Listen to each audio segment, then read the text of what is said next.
and I want to start by saying I'm standing here today because of the support I got from faceless people. A whole lot of people that supported my brand, I don't know them. And I don't even think I'll meet a whole lot of them in this planet. But the truth is, a whole lot of people support a whole lot of people without knowing them. If your product is good, people will definitely key into that. I started by rapping, can you allow me to talk, please? I started rap with English language. Back then, they tried to copy the Tupacs, the Irian Rakim, a whole lot of them, Redman, Igdali King.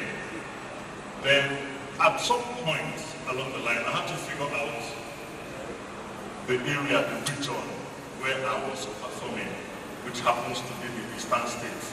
And then, like my friend rightly said, I played a whole lot of free shows that were not paid for, because people didn't know me. For them to know you, you need to show them what you can do. So when they need you tomorrow, they can ask for you. And back then, the hustle was manually done. There was no mobile phones. If I do any interview, I have to tell my friends, then Yahoo Messenger or Facebook, to go and buy the daily newspaper so they can read about my interview. So it was stressful back then. So I started with English flows. Then at some point in my life, I heard about Junior and Pretty. Some of you might know about them. That sang Bolanle and Monica Don't Kill Me. But they were doing pidgin rap songs. Then in one of the shows, I decided to try out a pidgin flow, which I did. And people started feeling like, oh, be like, say, I get this song. So almost when I was doing it in English language, they felt I was my name doing some other artist songs that they did not know about. Then the pidgin now made me realize, when you talk in the language that your people understand, they will grab it, they will connect. You understand? They will find that you're communicating, you communicate faster. So, and I'm like, okay, maybe one day I'll put in a couple of Igbo words, which I tried, and boom, the reaction I saw was awesome. And I felt like, okay, I think I need to stick to this Igbo language for my Eastern brothers and sisters. I wasn't planning to conquer Nigeria or to be head in, other African countries. I was just basically doing it for my Igbo people. I was born and raised in Enugu, but I'm naturally from Abia State. So I started doing that, and with time I started realizing that I would meet people, and then it was only CDs that people used to find out new songs. You see like latest song 2005 and blah blah blah. You now see the song title and the artist names. So I started seeing my songs in some CDs, and I didn't know who the creators, the producers were, the marketers, and I felt like, okay, the brand will go small, and back then some shows, I don't even go shows, they would bounce me, because I didn't have a face. They know the songs, and they will use the names that they normally see on different posters to promote their own shows, and then they always do nightclub events, picnics.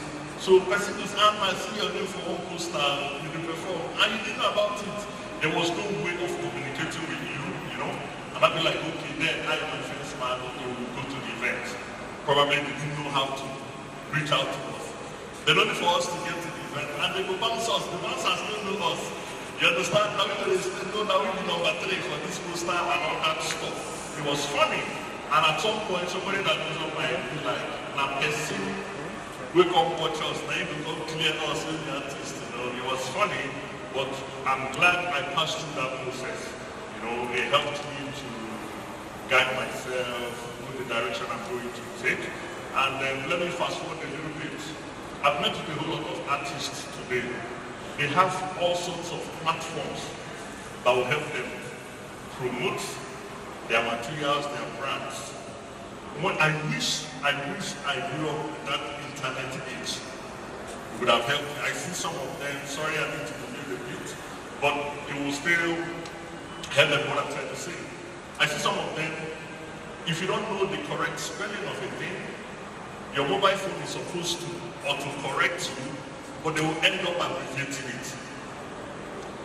Not learning the correct spelling, not passing the message, you not crack your brain to figure out the WZ, is it was or something else and all that stuff. So I wish I had that privilege of, learning a whole lot. I learned English, people get it wrong, but I learned two reading newspapers, James Hadley Chase, and I wasn't really a newspaper person, but you're trying to do what your peers were doing. So I did that, and it helped me when I want to create my lyrics. Now, if you check, most of my big songs were topic oriented. I had to think of, okay, what will I talk about? I don't just want to sound when I'm shaking kind of lyrics. I want to pick a topic and I will talk about it. Then it got to a stage where if I go for interviews, especially the phone call interview radio stations, do not understand what I'm talking about. Some people call and be like, no, so you can speak English. I think you did not go to school, that's why you rap in Igbo. The language that made a lot of people to feel you are too local, you cannot fly high. But funny enough, I've traveled out of this continent. I've gone to the US, I've gone to the UK, a whole lot of European countries, to rap in Igbo language. You understand? So it doesn't mean like, oh, when you speak more English, because people do it now, the more English you speak, it looks like you're more educated than somebody that cannot express himself or herself in English language. So it has helped me a whole lot. So what I'm trying to talk about right now is the people that are here, a lot of us have dreams. We have things we're interested in. Don't wait for anybody. I waited for record labels, they didn't come to me. Then I had to drop my album, I didn't sign myself, even my biggest song, I could not shoot a video for it, a remix of it. But I did what I could with what I had. So I see a whole lot of people, they are waiting for one big marketer or sponsor to come and sponsor them. It doesn't work that way. I ask them one question, especially the artist that comes to me. I be like, okay, which area in the state? MNA, Ababa, or anywhere we have independence layout. If joint will be your area, if joint will be the area, the DJs, have you met them? You can't ignore your small beginning and expect somebody. Even the person that might sign you might actually be hanging out in one joint. And you will ignore the joint waiting for a call to come from Abuja. When you could have hung out, talk to DJ, beg her, you could play your song. Somebody might take interest. Nobody knows. Because even we don't get established. We know songs that are good, but we don't know the ones that will be a hit. If we know the songs that will be a hit, why release the one that will not be a hit? So you're just trying your best, trying to make it from point A to point B. But while waiting for the big people to sign you, it kills the drive, it kills the dream of a whole lot of people. Because sometimes they look at their friend whom they believe they are better than, and the person winning before them, and they feel like, my village people. It's not your village people.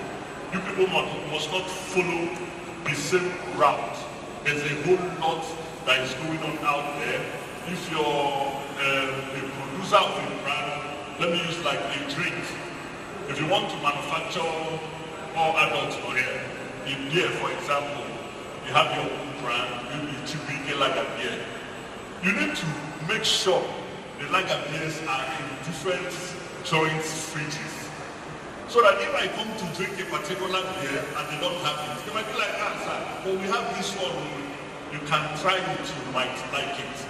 So why I'm saying this is, you don't wait for that big God or small God to come. You can be your own God, support your brand, believe in yourself, and move it, talk to everybody, even people you feel that you need, might not be the people you really need, because those smaller ones you look down on might carry your market for bed. I've done shows for companies.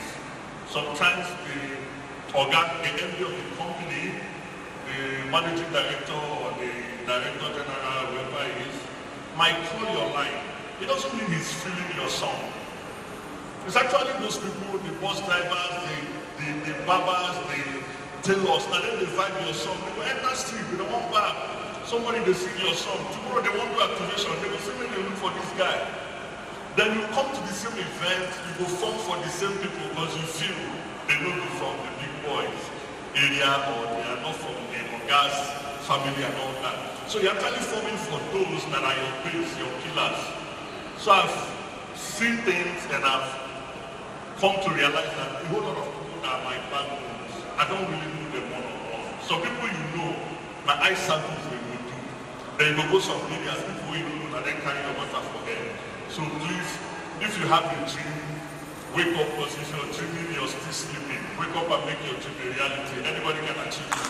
And if you can stand in the world, because of you. Thank you very much. And I want to end this by saying, movement is improvement. I don't care if you're moving fast or slow. Meanwhile, coincidentally, today happens to be my wife's birthday. Happy birthday.